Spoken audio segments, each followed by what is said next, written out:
Nosotros estamos continuando, como ya se dijo al principio de la noche, este curso acerca de guerra espiritual, una guerra que es mucho más intensa, mucho más continua de lo que nosotros somos dados a creer, contra un enemigo invisible, poderoso, que como dijimos hace poco juega sucio, que no tiene escrúpulos. Y esa es una guerra en la que tú y yo estamos involucrados, lo creamos o no, queramos o no, y en la cual nosotros tenemos que estar alerta en todo tiempo. Yo creo que en otro momento les contaré, por así decirle, un pequeño testimonio ahora que estuve en Juárez y al final de varios días, después de estar enseñando guerra espiritual por meses, porque había estado enseñando un curso de guerra espiritual para maestría en el seminario Southern,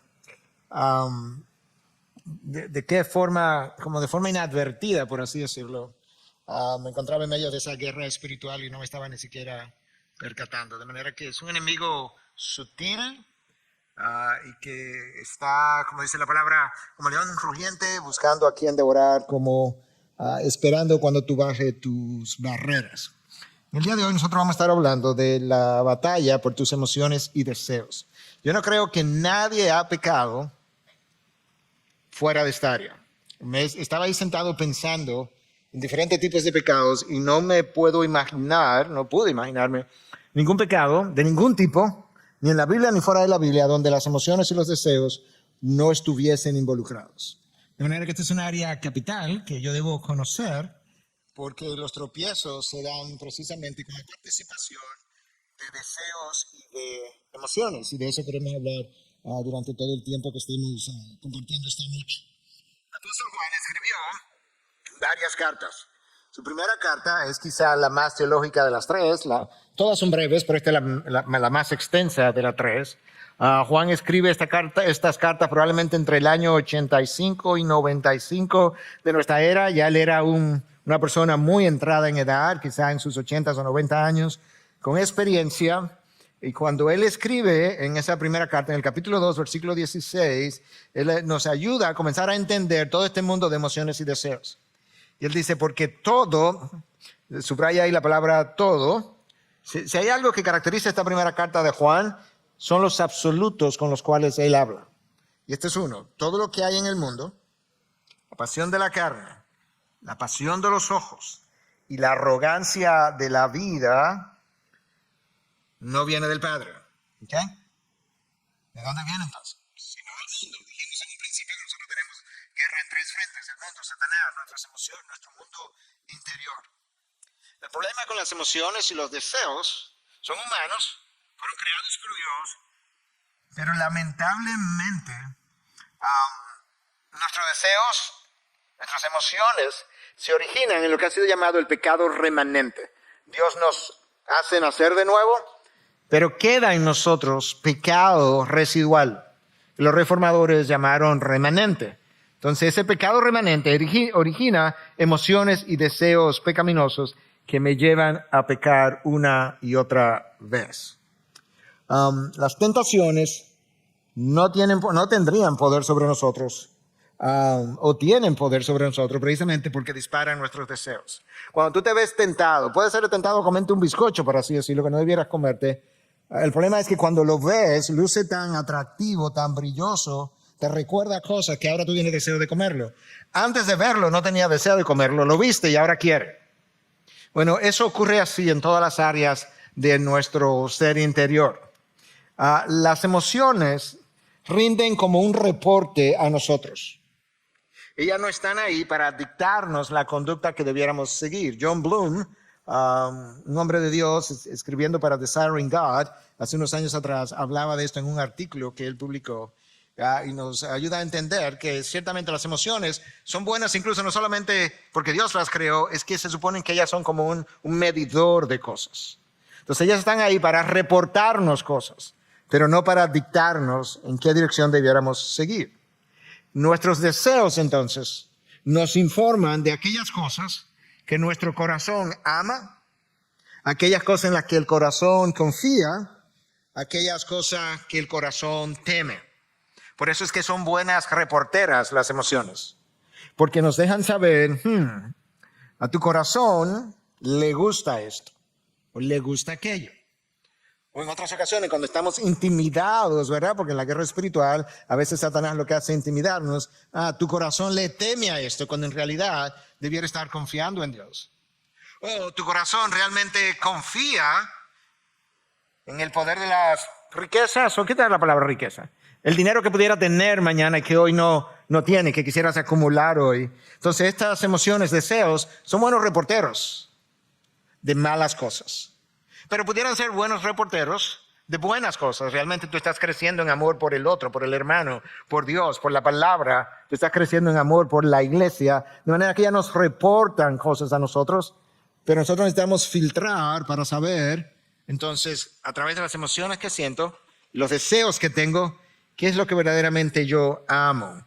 Y después que determino lo que amo, a qué cosas yo estoy amando más que otras. Estoy amando más estas cosas que vienen del mundo, la pasión de los ojos, de que habla Juan, versus las cosas que vienen de parte de nuestro Dios. Yo traje aquí una porción de una carta, de esas cartas que C.S. Lewis escribió. Nuestro hermano Reinaldo Logroño mencionó varias de ellas. Yo voy a mencionar una porción breve que yo creo que ya él mencionó en su clase anterior, pero yo quisiera enfatizar un par de cosas. En primer lugar, este supuesto demonio Scrutopo está entrenando a su sobrino que está comenzando, por así decirlo. Él es un demonio experimentado, tiene experiencia y él está entrenando a Orugario. Entonces él le dice a este sobrino joven, ¿verdad? Su discípulo, ya sé que hemos conquistado muchas almas por medio del placer. Esto es una forma de decirle, las emociones y los deseos de los humanos son importantes, porque nosotros hemos conquistado muchas almas por medio de ese instrumento. De todas maneras, el placer es un invento suyo con S mayúscula. Es un invento de Dios, el placer. Después a nosotros, receptores, gustativos, olfatorios, táctiles, auditivos, para poder sentir todas estas cosas. Entonces, el demonio experto dice, yo estoy consciente de eso, tú tienes que aprender eso. El placer es un invento suyo, de Dios, no nuestro. Él creó los placeres. Todas nuestras investigaciones hasta ahora no nos han permitido producir ni uno solo. Todo lo que podemos hacer es incitar, subraya esa palabra ahí, a los humanos a gozar los placeres que nuestro enemigo, el enemigo es Dios, porque ellos son demonios, que nuestro enemigo ha inventado. Entonces, Orgorio, tú tienes que entender que nosotros tenemos que luchar, o mejor dicho, hacer caer a estos humanos. Una de las formas que lo vamos a hacer caer es ayudándole a disfrutar placeres que su creador puso en ellos. Pero, aunque nosotros no hemos inventado ninguno de esos placeres, la clave está en esto, en que ellos disfruten de esos placeres en momentos, o en formas, o en grados que Él ha prohibido. Si el creador puso placeres en nosotros, o la habilidad de disfrutar de placeres, pero esos placeres vinieron con un manual de instrucción. ¿Cuándo lo disfrutas? ¿Cómo lo disfrutas? ¿Hasta cuándo lo disfrutas? ¿En qué época de tu vida lo disfrutas?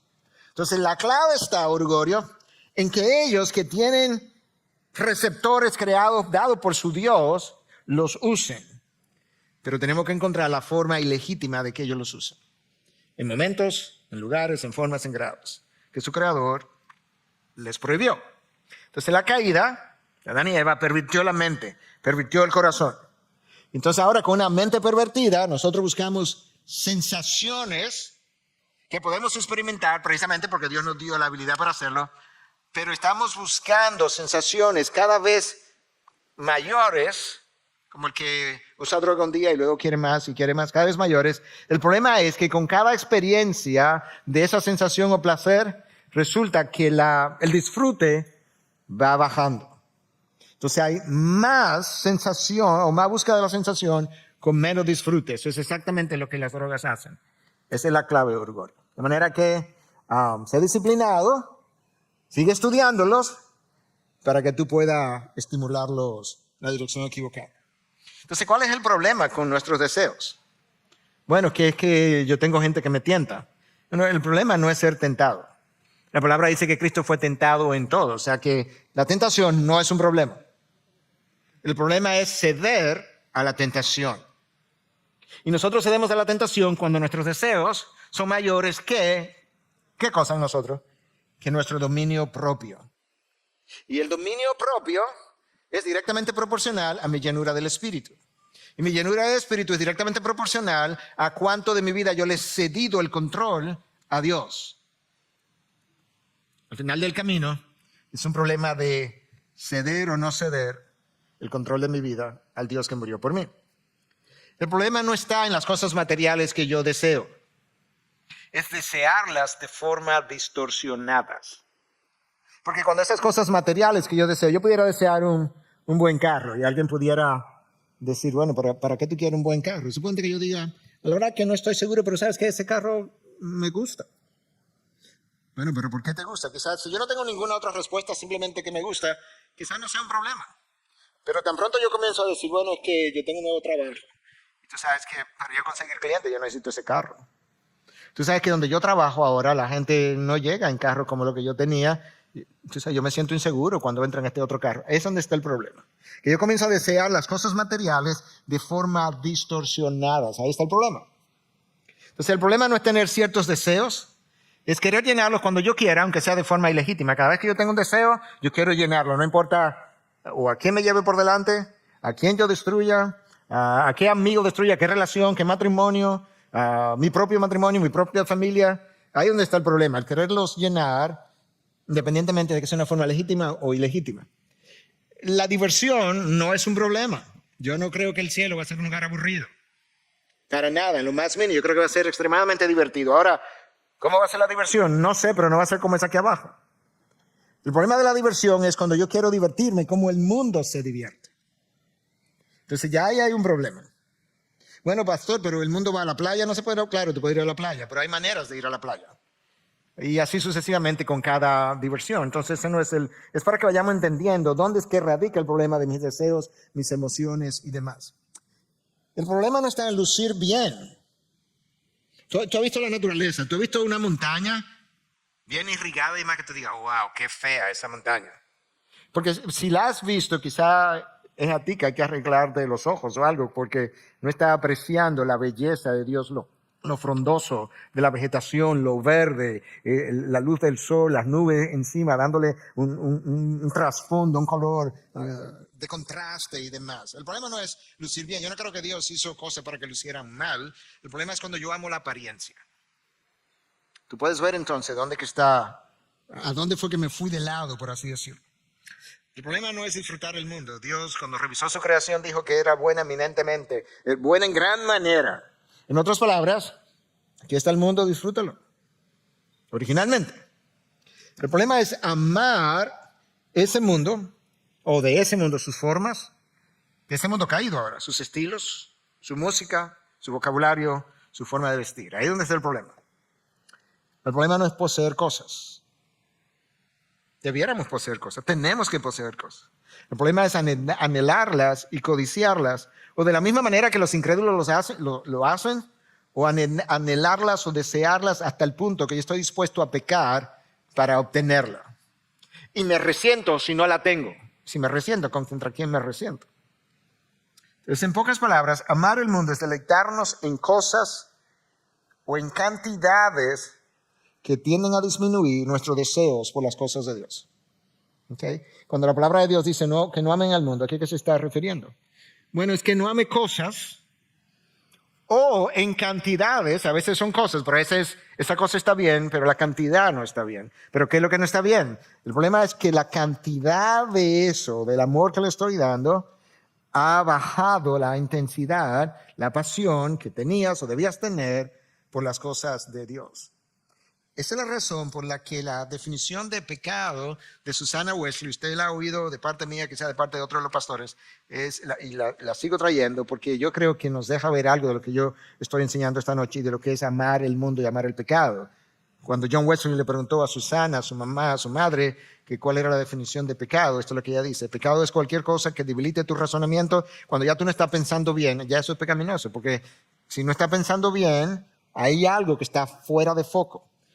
Que debilite tu razonamiento, altere la sensibilidad de tu conciencia, que ya no te permita filtrar el pecado, oscurezca tu apreciación de Dios o te quite la pasión por las cosas espirituales. Ahí que está la cantidad. Cuando amas cosas en cantidades que te roban esto que Susana Welly está diciendo, la pasión por las cosas espirituales. En pocas palabras, cualquier cosa que aumente el poder o la autoridad de la carne sobre tu espíritu, eso para ti se convierte en pecado independientemente de cuán bueno sea en sí mismo. Cualquier cosa que le dé fuerza a tu carne y debilite a tu espíritu, no importa cómo se llame, el bien que pueda hacer, eso para ti es pecado. Entonces, amar al mundo es deleitarnos en cosas o en cantidades que tienden a disminuir nuestro deseo por las cosas de Dios. Pablo, Pedro conocían el poder dañino de las emociones sobre nosotros. Escucha el apóstol Pedro en primera carta 2:11. Hace 2 o 3 meses atrás revisamos este pasaje. Amados, les ruego, como extranjeros y peregrinos, que se abstengan de las pasiones, epitumeo, carnales que combaten contra el alma. Esto es una guerra.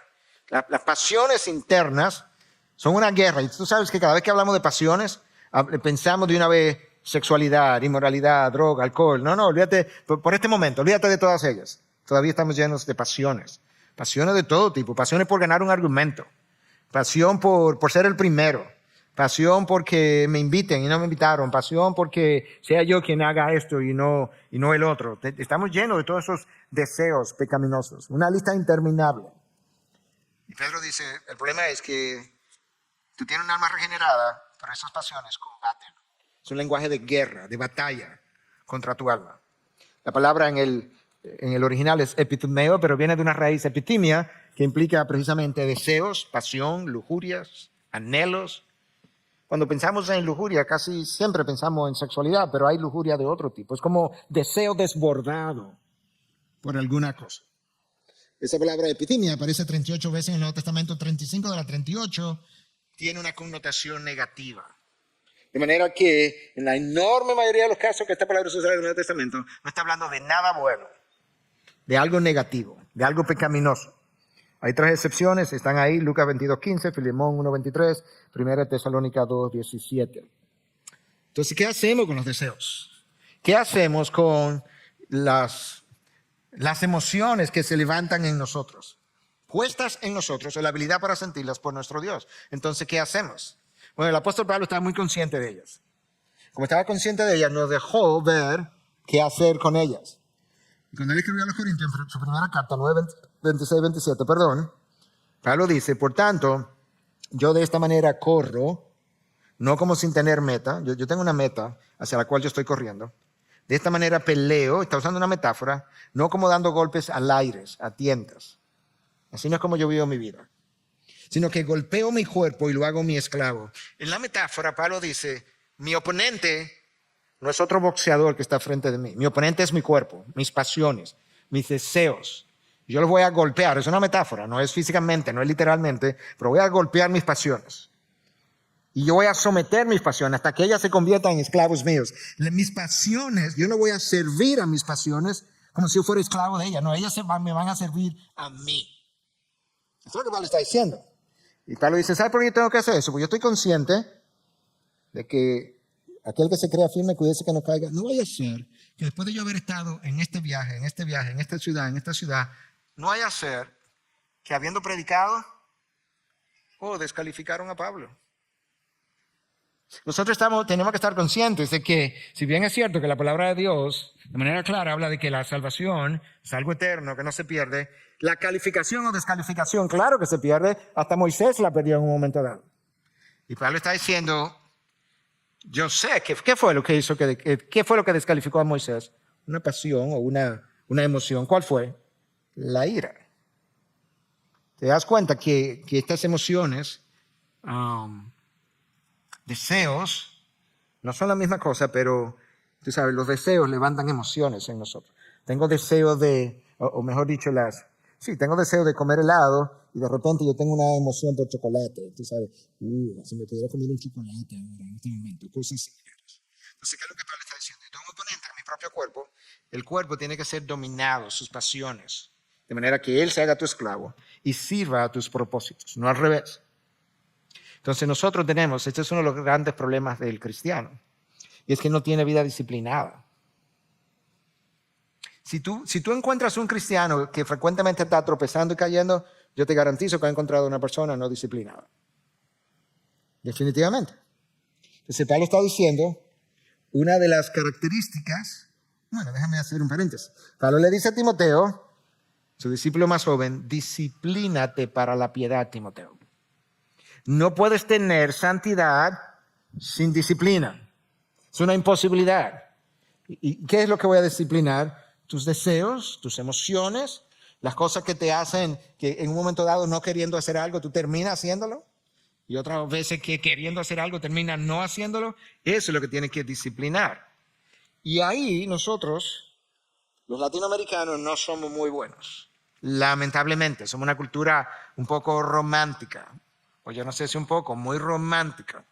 Y las cosas nos dan pena. Entonces, como nos dan pena, no disciplinamos a los hijos del pobrecito, no disciplinamos a los miembros de la iglesia, nos da pena. Y así sucesivamente. Entonces, eso es un área simplemente. Pero por otro lado, como somos una cultura tan romántica, en vez de disciplinar nuestro romance, queremos darle rienda suelta a nuestros romances, nuestros sueños, nuestras imaginaciones. Y terminamos sucumbiendo. Una de las características de los falsos maestros es precisamente que de una u otra manera propagan el liberalismo, propagan la sensualidad, de alguna forma. Son liberales. Y como son liberales, ¿sabes qué ha ocurrido? Exactamente lo que Pedro dice aquí en su segunda carta, que ellos mismos son esclavos de la corrupción. ¿Pero por qué? Estamos en un cuerpo corrupto, corrompido por el pecado, pero se han vuelto esclavos de la corrupción. Ellos sirven a sus pasiones. Ellos se mueven por instintos, dice Judas, como animales irracionales en un momento dado. Entonces el mismo Pedro explica por qué es que ellos son esclavos de la corrupción. Y Pedro dice, ¿sabe por qué? Porque uno es vencido, uno es esclavo de aquello que lo ha vencido. Aquello que te está venciendo, donde tú caes recurrentemente, te ha vuelto un esclavo de eso. Y eso es un área indisciplinada de tu vida. Y de ahí el llamado de Pablo a que tienes que correr bien, pero tienes que correr sometiendo tu cuerpo, disciplinando tu cuerpo. Ok, entonces, ¿cómo yo voy a disciplinar mi cuerpo? Si me pongo a darle oído al apóstol Pablo.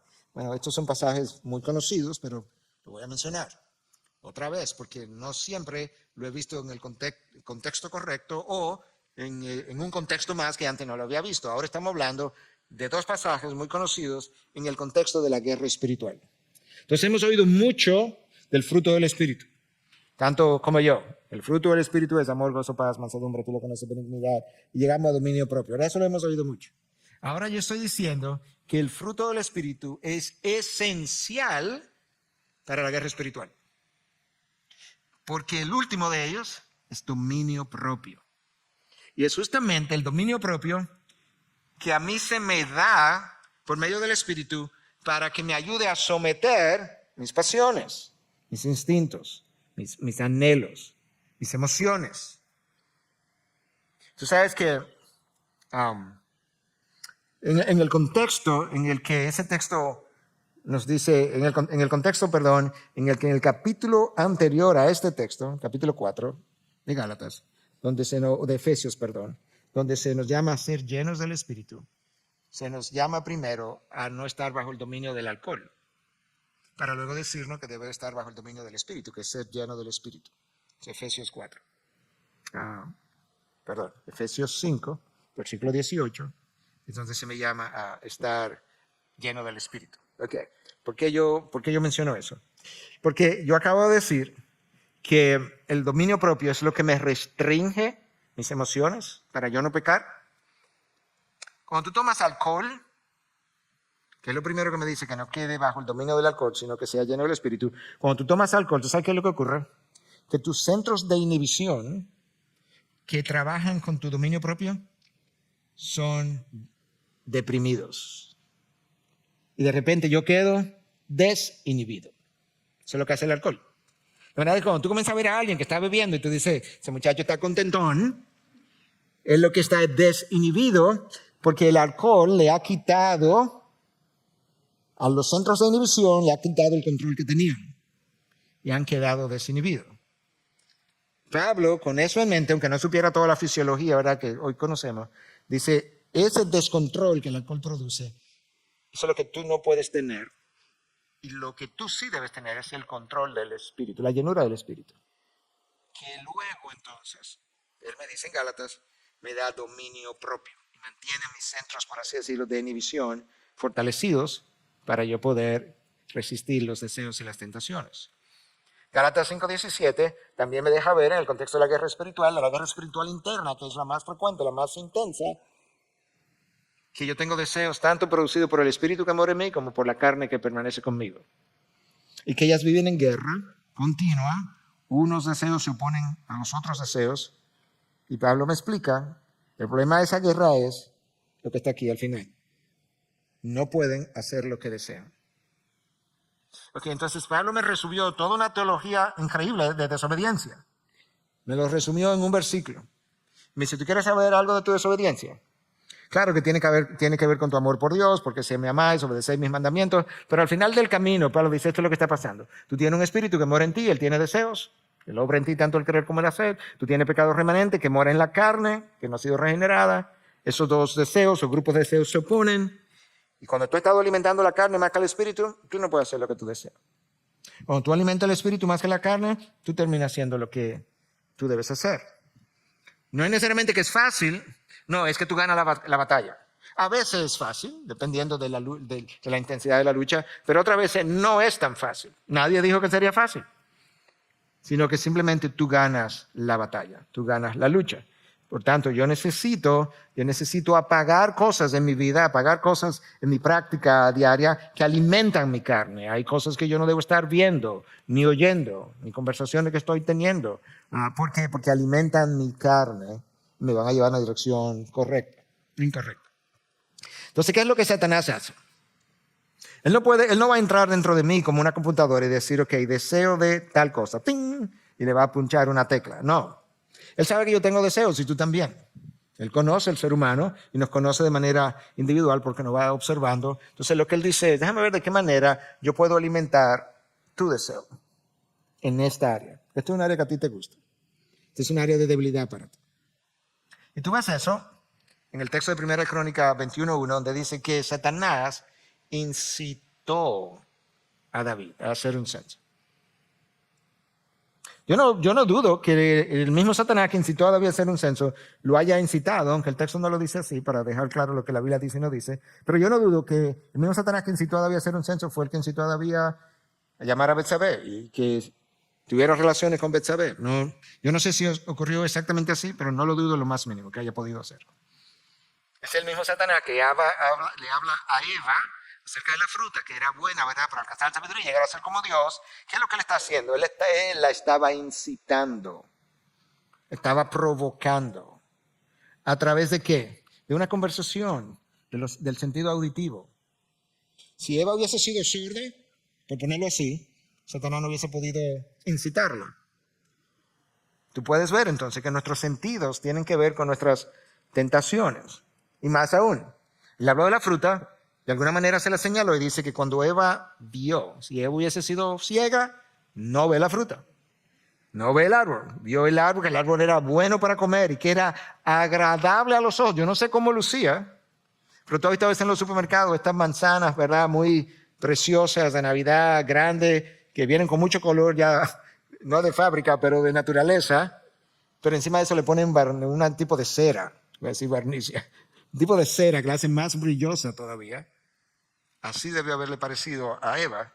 Y de repente era deseable. Tú ves que la conversación, el sentido auditivo, el sentido visual, se combinaron para producir un deseo. Y ahora era deseable para alcanzar sabiduría. Ella tomó y comió. Cuando el mismo Satanás va al desierto para tentar a Cristo, él hace lo mismo. ¿Qué él hace? Comienza a hablar. Comienza a hablar y si tú eres el Hijo de Dios, mira esas piedras. ¿Qué está usando? Los ojos. Conviértelas en pan. ¿Qué está usando? Tú estás en necesidad, tú tienes hambre. Entonces él está usando una combinación de una necesidad que Cristo tiene, ojos que, ¿verdad?, como que bajo el efecto del hambre pueden hacerte ver cosas que no son, Y lo que te está diciendo es, ¿te acuerdas la cita de C.S. Lewis? Lo que tenemos que lograr es que el ser humano use el placer que su creador ya le dio, pero en momentos ilegítimos, en momentos que el creador prohibió, ahora en el desierto, ahora al final de los 40 días, cuando tú tienes hambre, come ahora. En momentos o en cantidades prohibidas por su creador. Y luego cuando le enseña a todos los reinos del mundo, le está usando palabras, está usando sus ojos, se los muestra. Estaba apelando a un deseo de control. Estaba apelando incluso a la imaginación. Evítate la cruz, evítate el dolor. Cristo sabía que eso era que había venido. Aquí están. Entonces, tú tienes que ver de cómo se originan nuestros deseos y nuestras emociones y cómo operan en nosotros. Satanás sabe algo más. En el desierto, el texto dice que él fue tentado todos los días. A veces pensamos que al final de los 40 días, ¿verdad? No, al final de los 40 días él fue tentado con esa tentación de las piedras convertidas en pan. Pero a lo largo de los 40 días él fue tentado todos los días. Uno de los evangelios dice eso. ¿Tú sabes por qué? Porque en la medida en que la tentación persiste y persiste y persiste, hay un buen chance de que el deseo que tú no tenías haya comenzado a levantarse. Haya comenzado a levantarse poco a poco. Y ahora lo que era grado 1, ahora es grado 2. Y en 5 días, la misma persona que te estaba hablando, la misma oferta que te estaba haciendo, te han despertado a ti un deseo grado 5. Y tú sabes que tú pudiste resistir el deseo que tenía cuando era grado 1, pero cuando va por grado 7, en buen dominicano se te está saliendo, ¿la qué? La babita, como el niño, ¿verdad? Y ya tú no puedes. Esa es la razón por la que Pablo le dice a Timoteo, Timoteo, huye de las pasiones juveniles. ¿Te acuerdas lo que José hizo? Eso mismo. ¿Te acuerdas lo que la esposa de Potifar hizo? Lo mismo que hizo Satanás. Satanás tentó a Cristo por 40 días, dice el texto de la esposa de Potifar con José, que ella lo tentaba todos los días, todos los días. Ayer me dijo que no, pero yo no sé mañana. Sí, eso fue ayer, pero mira él se fue a su casa con 2 o 3 palabritas que yo le dije, vamos a ver mañana.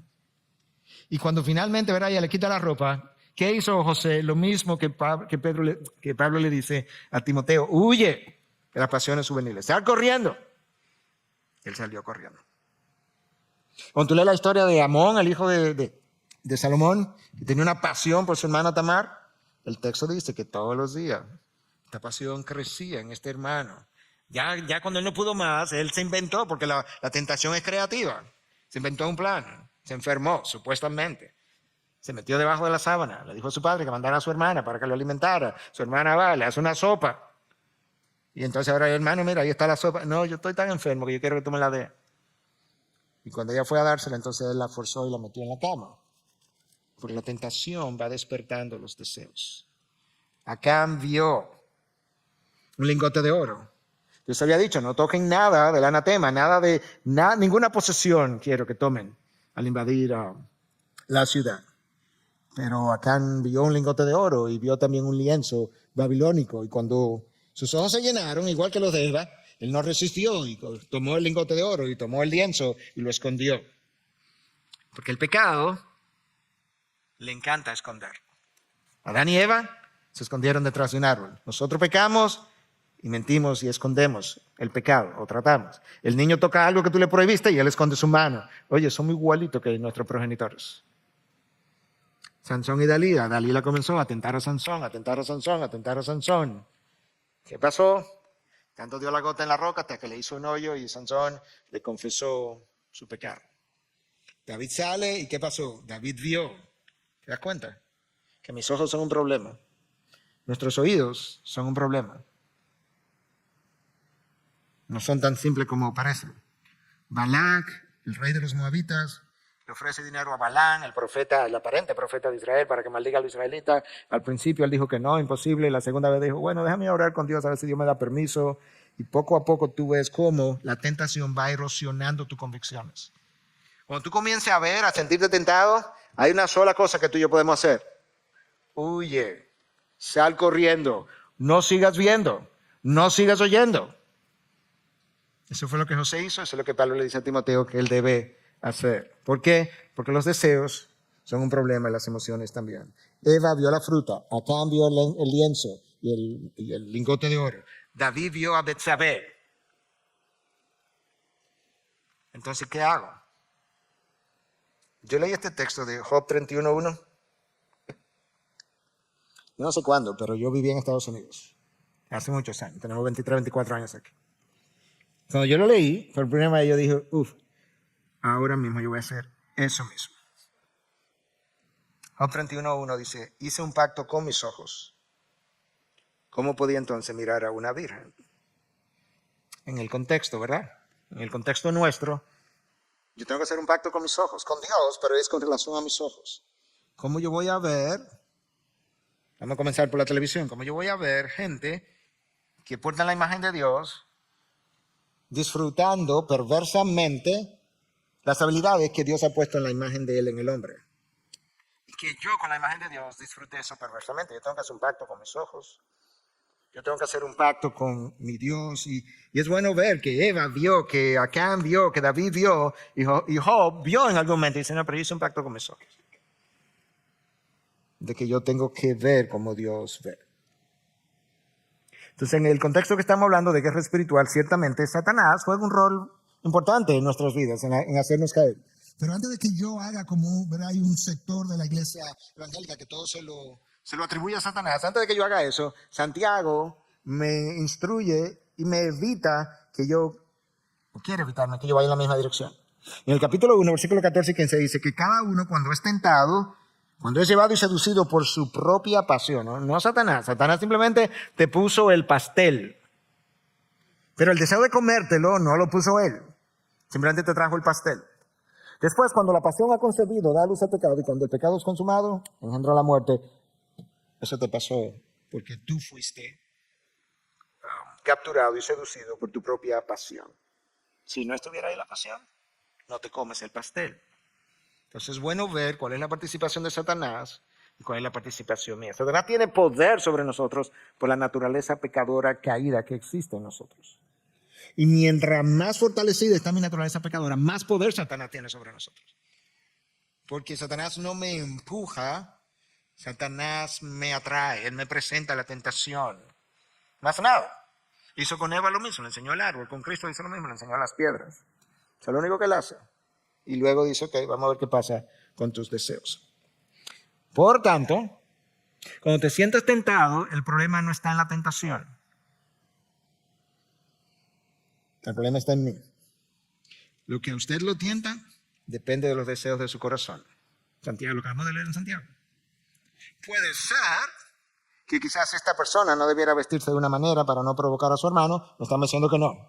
Pero si lo hace, el problema primario todavía sigue estando en mí. En lo que reside en mi corazón. En ausencia de deseos, la tentación pierde su poder. En ausencia de deseos, la tentación pierde su poder de seducción. Entonces yo tengo que luchar con mis deseos. Yo tengo que disciplinar no mis tentaciones, pero mis emociones. Necesito golpear mi cuerpo, como decía el apóstol Pablo hace un momento atrás. Entonces, cuando pensamos en tentación, rápidamente, en el hebreo la palabra es esta, nakak, y es el intento de probar algo. La tentación prueba la fidelidad de mi corazón, por ejemplo. Y esa prueba en hebreo, esa palabra pero en hebreo, nakak, a veces traducida como tentación, a veces traducida como prueba. La tentación nunca es traída por Dios, dice Santiago, pero es permitida por Dios. Todo lo que a mí llega es permitida por Dios, incluyendo la tentación. Ahora, la diferencia entre una tentación y una prueba es, por un lado, el origen y la intención. Voy a hablar de eso en un momento, pero déjame terminar con la definición. En griego, la palabra es peirasmos y puede ser traducida como una tentación, pero cuando es traducida como una tentación, entonces la intencionalidad es hacerte pecar. Pero puede ser traducida como una prueba, en cuyo caso tiene un propósito bueno, que es refinar tu fe. La misma palabra puede ser traducida de una manera, puede ser traducida de otra. La tentación viene de Satanás con la intención de hacerte caer. La prueba viene de parte de Dios con la intención de refinar tu fe. La prueba de fuego de que habla Pedro, que viene a refinar tu fe, que es más precioso que el oro. Esa es la intención. Ahora, puede ser que en la prueba yo me caiga. Bueno, pero fue mi problema. No fue porque Dios quiso que yo me cayera. Tanto es así que Pablo le escribe a Timoteo, a los Corintios, y le dice que cuando yo tengo una tentación, Dios siempre me provee una puerta por donde yo pueda salir. Ok, entonces, ¿cuál es el problema con la tentación? ¿Cuál es el problema que nosotros tenemos con la tentación? La tentación, eso que me está tentando, es atractiva. Como es atractiva, me está atrayendo, estimula mis hormonas del placer. O sea, a mí me está gustando lo que me está atrayendo. Hemos hablado de esto en otras ocasiones. Hay hormonas del placer, hay que se levantan, que se elevan cuando yo corro o hago ejercicio. De diferentes maneras. Son las mismas hormonas durante la actividad sexual, durante la tentación, neurotransmisores del placer. En el hombre son de un tipo, en la mujer son de otro y algunos son comunes. La tentación es gozosa, o sea, me está gustando también esto. Esto que está pasando me está gustando. Por tanto, inicia con placer, pero comienza a escalonarse, a subirse. Es evasiva. ¿Por qué? Porque tú no, cuando tú estás siendo tentado y lo estás disfrutando, tú no dices, me están tentando. Sí, me están tentando, yo sé que tú me estás tentando. Por tanto, yo tengo que irme porque me estás tentando. No. Tú estás disfrutando, te estás gozando, te gusta esto, las hormonas del placer están disparadas. Y si te confrontaran eso, no, nada, yo no estoy haciendo nada. No, porque es que tu conciencia le pasaron por el lado. Es evasiva, evade la conciencia. Pero si no te alejas, es esclavizante. ¿Sabe qué ocurre? Que la primera vez esto te busca, por así decirlo, pero luego tú buscas eso. La primera vez esta persona, hombre, mujer, quien sea, te está buscando. La segunda vez o la tercera, tú la estás buscando. Porque fue atractiva, porque fue placentera, porque te produjo cierto gozo. Pero al final, cada vez que tú muerdes la fruta, es decepcionante. Porque tú piensas que realmente lo que la fruta te está vendiendo te va a dar y te va a hacer como Dios, por así decirlo. Y cuando tú haces así y prueba entonces el amargo de la fruta, te sales corriendo, te metes detrás de un árbol, tú tienes miedo. Es engañosa la tentación. Satanás lo sabe. ¿Por qué es engañosa? Te oculta las consecuencias. Solamente te deja ver el color de la manzana, por así decirlo, que no fue una manzana, pero te oculta el agrio del néctar, del jugo. Y es escalonada. Porque la tentación es como atrevida y luego más atrevida. O sea, vamos a ver el tentador y el tentado. O la y él. La tentación es atrevida. El tentado la desea. Ahora es más atrevida, ahora la deseo más. Más atrevida y la deseo más. Y ahora cuando me caigo de más alto, por así decirlo. Pero eso es cómo funciona. Satanás lo sabe. Entonces, ¿qué hago? No solamente que tengo que salir corriendo de la tentación, tengo que huir de la pasión, yo tengo que salir corriendo para donde Dios. Salmo 25:15 dice, Él, Dios, sacará mis pies de la red. Es una red que Satanás te está tentando, te está tirando. Y Dios conoce la red, el tamaño de la red, la fortaleza de la red. Y el salmista dice, corre para donde Dios, porque Él va a sacar tus pies de dicha red. Esto lo hemos dicho en otras ocasiones, no permita que Satanás ponga un pie en tu mente o en la puerta de tu corazón, porque ya Él ganó un terreno santo. Cuando tú pierdes terreno santo, tus emociones comienzan a dispararse. Y cuando tus emociones se disparan, tú ahora comienzas a desear lo que hace un día atrás tú considerabas pecado. O hace un mes atrás tú considerabas pecado. No, es imposible, ¿cómo yo voy a considerar eso? Eso es pecado. No, ahora tú lo deseas, ahora tú lo quieres. Y uno de los problemas del pecado, cuando se junta con la tentación, es que el pecado y la tentación, el pecado es creativo, es imaginativo. Se inventa todo tipo de circunstancias en su mente para lograr su meta. Entonces, ¿cuál es el problema con la tentación? Bueno, mis deseos pecaminosos, los pecados remanentes, pero la tentación no es pecado. ¿Ok? O sea, si tú me tientas, eso te es pecado a ti. Pero la tentación para mí, pues tú me estás tentando, pero tú no eres la persona tentada. El tentado soy yo. Entonces la tentación para mí no es pecado. Cristo fue tentado en todo y fue permitido así para que Él pudiera compadecerse de nosotros como sumo sacerdote, pero sin pecado. De manera que la tentación no es problema. Él vino a vencer las tentaciones como modelo para mí. Santiago 1:13 me dice que nadie diga cuando es tentado que soy tentado por Dios, porque Dios no puede ser tentado por el mal y Él mismo no tienta a nadie. La tentación, ya esto lo dijimos, es permitida por Dios, pero Dios no tienta a ninguna persona. La tentación puede ser resistida. De manera que nadie puede decir, bueno, es que eso fue irresistible, que tú no te imaginas. Tú tenías que estar ahí. No, la palabra dice en Santiago 4:7, por tanto, someteos a Dios, resistid pues al diablo y huirá de vosotros. Lo que Cristo hizo en el desierto, resistió al diablo, resistió al diablo, resistió al diablo. A los 40 días el texto dice que lo dejó por un tiempo. Y la próxima vez cuando él regrese, tú resistes al diablo, tú resistes al diablo, tú resistes al diablo. Cuando él se cansa, él va a huir. Pero puede ser resistida. También sabemos que la tentación puede ser resistida por este texto al cual ya yo aludí en 1 Corintios 10:13. No os ha sobrevenido ninguna tentación que no sea común a los hombres. La tentación que tú tienes es común a todos nosotros. Diferente momento, tipo, cantidad, fortaleza, pero es común. Pero fiel es Dios, que no permitirá que vosotros seáis tentados más allá de lo que podéis soportar, sino que con la tentación proveerá también la vía de escape a fin de que podáis resistirla. El propósito de Dios cuando permite la tentación en tu vida es que la resista. Tú la necesitas para que ejercite los músculos de la piedad. Tú la necesitas para probar tu fe. Tú la necesitas para purificar tu fe. Tú la necesitas para probar la fidelidad de tu corazón. Pero el propósito, el permiso que yo di para que la resistía, para que llegara a ti, es que la venzas, la resistas. Porque yo te he dado el poder del Espíritu que mora en ti y también te abrí la puerta. Número 4, Satanás te tienta, pero yo soy responsable de los hechos. Ya aludimos a este pasaje de 1 Crónica 21:1, cuando David fue provocado e incitado por Satanás a hacer un censo. Pero David fue responsable de todas sus consecuencias, Eva fue responsable, Adán fue responsable de todas sus consecuencias. Simplemente el instrumento de la tentación fue Satanás, pero yo decidí pecar. De manera que la responsabilidad cae sobre mí. Número 5, todos nosotros podemos ser tentados y todos nosotros podemos caer. Eso fue lo que el apóstol Pablo dijo. Yo disciplino mi cuerpo. No vaya a ser que después de haber predicado yo sea descalificado. De manera que esto se aplica a mí también. Mientras más firme tú crees que está, más imposible tú piensas que es para ti caer, más fácil te es caer. Porque te crees invencible.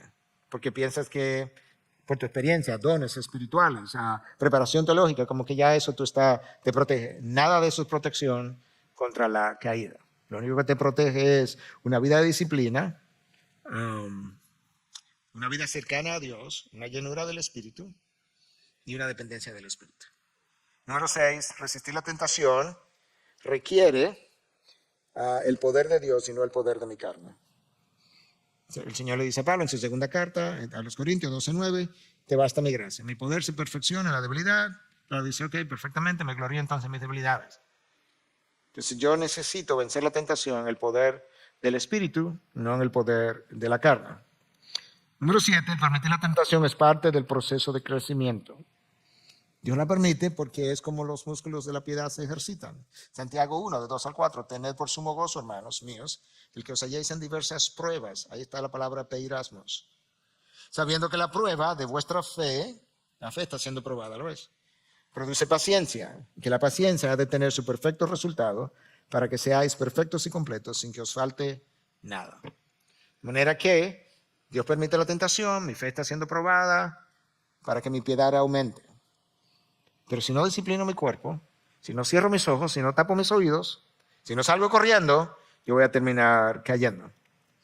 La debilidad, o mejor dicho, la debilidad de la carne puede ser más fuerte, o mejor dicho, la tentación puede ser más fuerte que la debilidad de tu carne.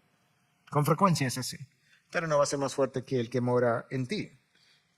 O como dice Proverbios 3:26, el Señor será tu confianza y guardará tu pie de ser apresado. El Señor está guardando tu pie para que no seas apresado, para que no te engañen, para que no te seduzcan.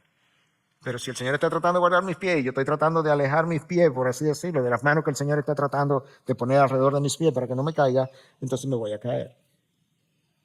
La tentación tiene un poder, la carne es débil, pero el Espíritu que mora en mí es más poderoso. Rápidamente para ir cerrando. La tentación ocurre usualmente en áreas donde usted ha sido tentado anteriormente. June Hunt, en su publicación, tiene un ministerio conocido como Esperanza para el Corazón, Hope for the Heart. En el capítulo titulado Tentación, tiene varios de estos capítulos. La tentación usualmente ocurre en un área donde tú has sido tentado. Es muy raro que tú digas, wow, nunca había sido tentado en esta área. La tentación entra por tu mente, entra por tus sentidos, ya lo vimos, la vista, los oídos, pero se aprovecha de lo que a ti te atrae. De manera que las cosas que a ti te atraen, las personas que te atraen, los negocios que te atraen, no necesariamente que no puede estar cerca de nada de eso, está alerta, porque esas pueden ser las cosas que te hagan caer. La tentación parece llenar una necesidad legítima, pero si lo haces ilegítimamente, entonces estás pecando. La tentación te golpea cuando tú no estás alerta. Cuando tú estás distraído, estás descansado, o estás descansado y no estás alerta, o estás tan cansado que tampoco estás alerta. Yo aludí a esto, la tentación usa tu imaginación, deja de estar imaginando cosas, déjate de estar pensando, y si yo pudiera, y si yo tuviera, si se diera tal circunstancia, y si yo estuviera en China, en India, donde nadie supiera, porque va a haber alguien que va a saber, tú sabes, ¿verdad? La persona más importante del universo entero siempre va a saber. La tentación usa la racionalización para adormecer la conciencia. Nosotros somos maestros del autoengaño, racionalizamos todo, absolutamente todo. Sobre todo el pecado. ¿Sabes por qué? Porque cuando tú quieres pecar, la conciencia te está diciendo, eso no se debe, eso no puede, eso está mal, eso es pecado. ¿Y cómo yo vivo con ese tum, tum, tum, tum? Oh, fácil, racionalizo. No, porque en realidad eso no es una tentación. Yo sé que eso podría ser, pero yo no tengo esa debilidad. Y racionalizamos. La tentación se vuelve compulsiva. No solamente se vuelve compulsiva en el tentado, se vuelve compulsiva en quien te está tentando. Eso fue lo que hizo la esposa de Potifar. Se volvió compulsiva atrás de José. Y abre posibilidades poco usuales. Cristo estaba consciente de que hay un león rugiente buscando a quien devorar y le dijo a los discípulos antes de ir a la cruz, velad y orad para que no entréis en tentación. ¿Por qué? Porque yo conozco algo, Pedro, que tú no conoces. Cuando Jesús le dice a Pedro, esta noche me va a negar 3 veces antes que el gallo cante, Pedro dice, no, yo estoy dispuesto a ir hasta la cárcel, hasta la muerte, aunque ninguno de ellos vayan, yo sí. Y Cristo le dice más adelante, horas después, quizá 1 o 2 horas después, pero ya en el jardín de Getsemaní, fuera del aposento alto, Pedro, la carne es débil. Cuando tú hablaste en el aposento alto, quizá tu espíritu es lo que estaba pensando, el espíritu está dispuesto, pero tú no conoces el poder de la debilidad de la carne. Yo lo dije a propósito paradójicamente. Tú no conoces el poder de la debilidad de la carne. No lo conoces, Pedro. Tú lo vas a conocer. ¿Y sabes qué? Dada esa condición, tú necesitas 2 cosas. Tú necesitas velar, pero te dormiste, Pedro. Y Juan también, y Jacobo también. Y orar. Pero no oraste. No oraste. Ok, y cierro con esto. Para que te vayas con 4 preguntas. ¿Estás tú negando la tentación? ¿Eres tú defensivo con relación a la tentación? Cuando alguien te pregunta. ¿Te sientes culpable, pero oculta tu culpabilidad? ¿Estás siendo distraído y descuidando tus intereses? Hay responsabilidades que Dios nos ha dado. Como el caso de David, ir a la guerra, pero no estaba, se quedó en Jerusalén. ¿Está llenando tus responsabilidades? Porque cuando no la llenamos, frecuentemente estamos en el lugar donde no debíamos estar. Como no debíamos estar ahí, es frecuente que entonces Satanás aproveche el tiempo de mi irresponsabilidad para ir a tentarme. Cuando Dios iba a usar el llenado de mi responsabilidad para evitarme la tentación. Entonces tú puedes ver que es compleja la guerra espiritual. Es compleja porque yo no veo lo que está pasando. Es compleja porque yo no puedo ver exactamente dónde están mis emociones todo el tiempo, ni la intensidad de las mismas. Es compleja porque es adentro y es afuera. Es compleja porque tengo sensaciones que son buenas en principio porque Dios creó la habilidad de experimentarlas, pero mi condición caída me las convierte en sensaciones y emociones pecaminosas. Entonces las cosas nunca son tan simples como parecen, pero esto es una batalla real, intensa, continua, y por eso el llamado de estar alerta, porque vuestro adversario anda buscando a quien devorar. Con eso yo cierro esta sesión, seguimos el miércoles que viene. Es posible que tengan preguntas, pero se nos fue el tiempo y no sé cómo vamos a resolver esto de las preguntas que puedan estar en sus mentes en el futuro.